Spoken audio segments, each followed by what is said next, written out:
Okay, I have a simple, fun, original effect to show you today that involves just 7 cards. Okay, so we just need 7 random cards. You can have the spectator actually choose these if they would like. Okay, so 7 cards. So let's go ahead to 1, 2, 3, 4, 5, 6, and then maybe one from near the bottom. And then you can mix these and have the spectator do a final cut, which would probably be good to do. So maybe they cut that many to the bottom because we're going to be showing them the identity of the top card. Oh, that's a very nice card. Whoa, serendipity. So this is their card. Now you as the performer, when you go to do this, you won't see this. Okay, but I can see it on the screen anyway, so I'll know what it is, but it won't undermine anything we'll do. Okay, so their special card's the Queen of Hearts, easy to remember. Okay, so just set that back down. So in an effort to begin to bury the card and mix the cards, we're going to perform something called the Klondike Shuffle. And then the star of the show actually is something called a 3-hour clock. Okay, so a 3-hour clock. So this is like 1, 2, 3 o'clock. 1, 2, 1. And then you just pick them up in the same clockwise direction. Okay, so this is called the magical 3-hour clock. Now, what's really cool about this is you can perform this fun little shuffle as many times as the spectator wants you to. You truly, truly can. Okay, so maybe they just ask for it one more time. Okay. And then if I pick up the cards, and then from there, what you do is you just Klondike pairs of cards to the table like that, okay? And now we're going to get down to either 1 card or 2 cards, which will be determined by the spectator actually.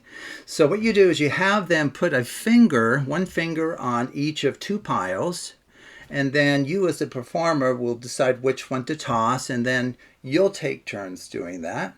So maybe they'll put their fingers on these 2 right here, and then you as the performer say, okay, I'll get rid of that one. And then you, as the performer, put your fingers here. And the spectator says, okay, get rid of this one.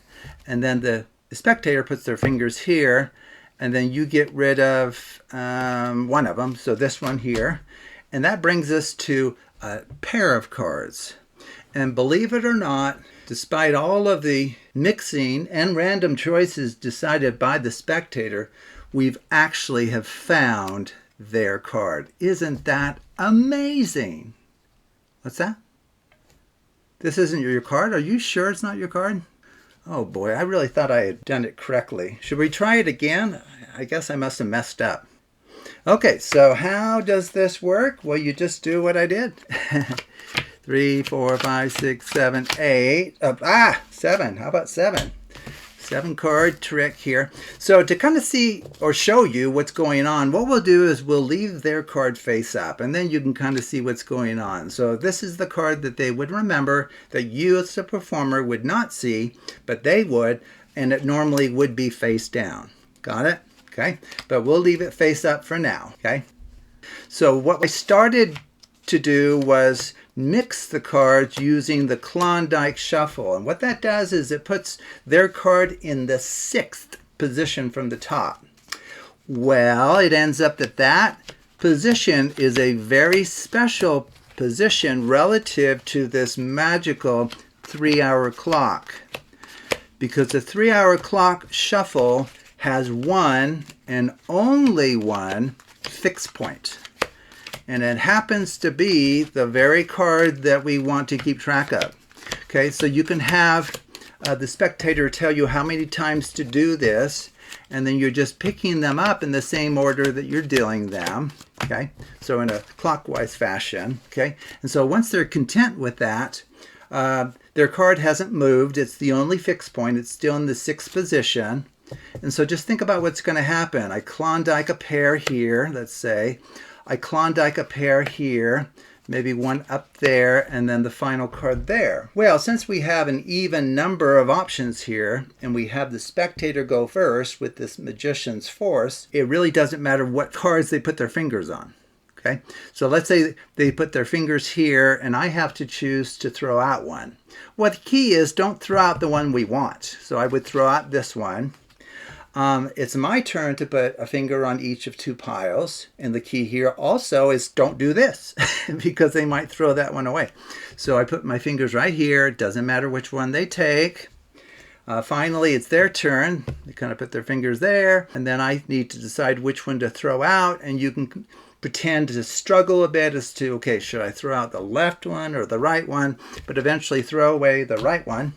Okay, and then from there you just kind of do this silly miscall and say, boy, after all of the movement of the cards and random choices made by you that I could not have possibly anticipated, we have found your card. And now remember, their card here would have normally been face down.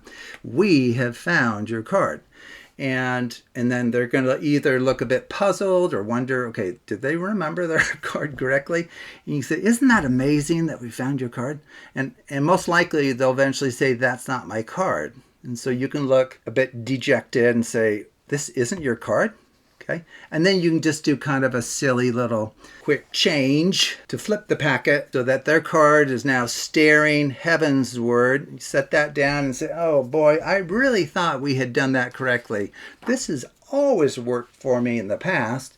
And of course the spectators are going to go, okay, that is my card now. So anyway, it's a fun little effect, very simple, just a few steps to remember. But it will work for you every time. So thank you for watching, and take a look at other videos on the Absolute Math Magic channel.